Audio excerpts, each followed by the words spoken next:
nice balmy 90-plus degrees here in the sun at the CNY Media Center for WCNY Connected. Oh, we're having fun at the fair, but yeah, it's you know, hitting the mid-90s today, so what's the first thing you're thinking about? Christmas trees. Although, unfortunately, I have a feeling Christmas is going to be here before we know it. Well, it came early at the fair this year. Let's take a look.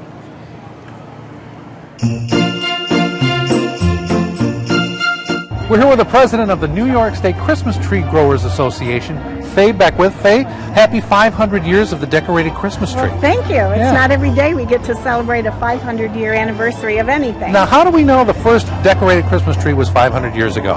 Well, there are several cities that actually claim the honor. Okay. But the documentation that the city of Riga in Latvia has presented to us seems to be the most convincing. Wow. And so the National Association and the New York State Christmas tree farmers have decided that we're accepting that as being true and factual. Is it true that 500 years ago when one light burned out on a strand of lights, they all went out, or did they? They didn't have. Oh, they didn't have lights back then. Okay. No, they used candles, and most of the trees were put up on Christmas Eve.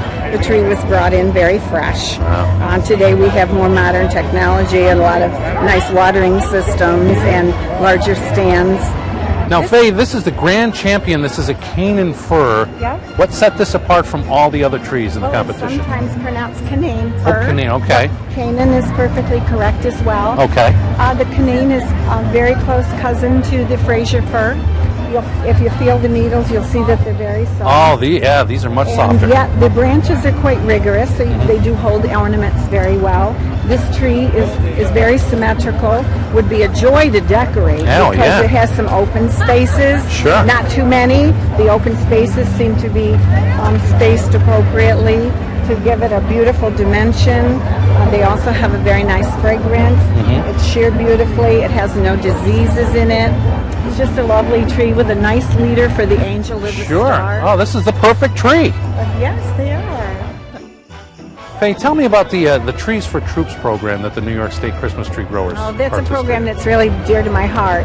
New York State is one of the greatest contributors to the Trees for Troops program.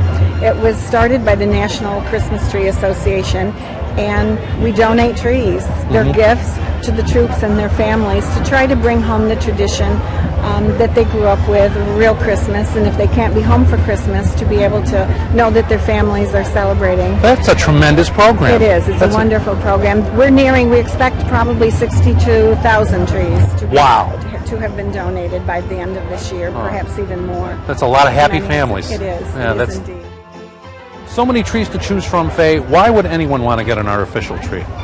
Well, we wonder. We ask ourselves that question too. We feel that the real Christmas tree is the environmentally better choice. Obviously, they're grown on farms just like a crop, like corn or soybeans or anything else. They're harvested annually, and our Christmas tree farmers here in New York usually plant 2 or 3 trees for every one that's harvested. Wow. In the season, and just smell the fragrance, enjoy. It's the true green alternative. Certainly, they're grown locally.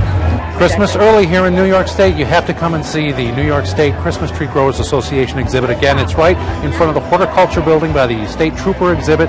It's a great place to be. Faye, thanks for sharing the holidays with us in summer. Thank you, and Merry Christmas. Merry to Christmas. You.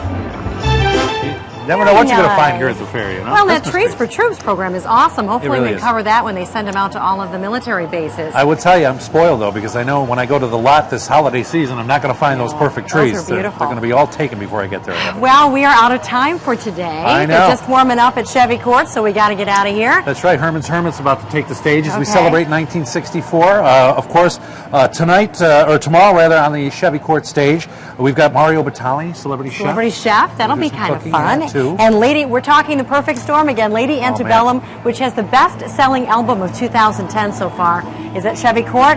And do we have to mention Bieber Fever? I don't think so. I got the Bieber Fever. Justin Bieber. Either that or I've been in the sun too long. I think it might be heat stroke, or it might be Bieber Fever, but he's going to be at Mohegan Sun Grandstand tomorrow night. So if you're coming to the fair, please come early. It's going to take probably some extra time. I have a And feeling. if you are at the fair, stop by and see us tomorrow. We're taping at Chevy Court at the WCNY Media Center right around 1 o'clock. Absolutely. We'd love to have you here in the crowd. If you're coming to the fair, dress coolly because it is going to be warm over the next few days. Thanks for tuning in each night here for WCNY Connected at the fair. Have a great night. Great evening.